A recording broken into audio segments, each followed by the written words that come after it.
Grabe po ang kabutihan ng Panginoon. I pray na habang kinakanta ko po to, hindi ako maiyak.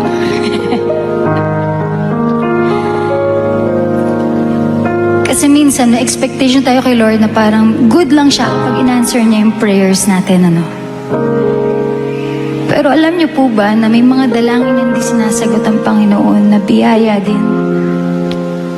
Marami po siyang panalangin sa buhay ko na hindi niya sinagot.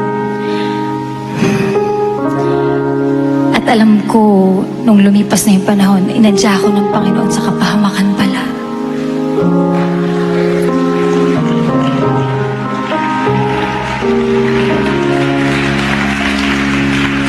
So yung mga tampo-tampo kay God, natapon nyo na yan out of the window. Dati may pinagpipray pa ako na lalaki. Sabi ko, God, ito na gusto mo pang asawa. Lord, buti na lang hindi. Andyan nga pala yung napang-asawa ko, nasa likod. Ay, naku po, napakabuti. Minsan talaga, hindi ko na nga po alam kung totoo ba o nananaginip pa ako.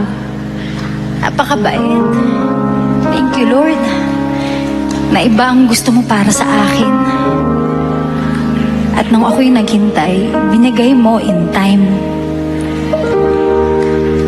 Magandang rhyming yun, ha. Nung ako'y naghintay, binigay mo in time. In your perfect time.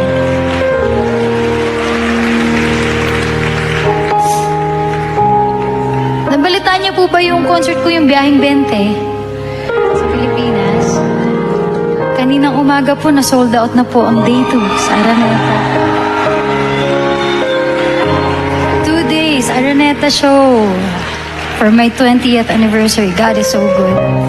And dito po, hindi po sa nagpapaka-humble ako. I would like to share this testimony dahil totoo po ito. It didn't even happen at the height of my hit songs, Ikaw, Chinito, Salamat, Lapit, Hawak Kamay. Hindi ko pa po nagawa na mapuno mag-isa ang Araneta. This is my first ever solo show sa Araneta Coliseum.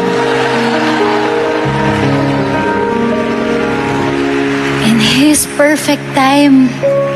Alam niyo po ba, may mga times po nakikita ko na yung mga colleagues ko nagko-concert tas nasa-sold out nila. Meron po akong, hindi po negative na jealousy, yung parang, Lord, sana ako din. Pero kung hindi, Lord, okay lang. Kasi, dami mo naman binigay na sa akin. Pero kung sagutin mo, Lord, abay, nandito lamang ako.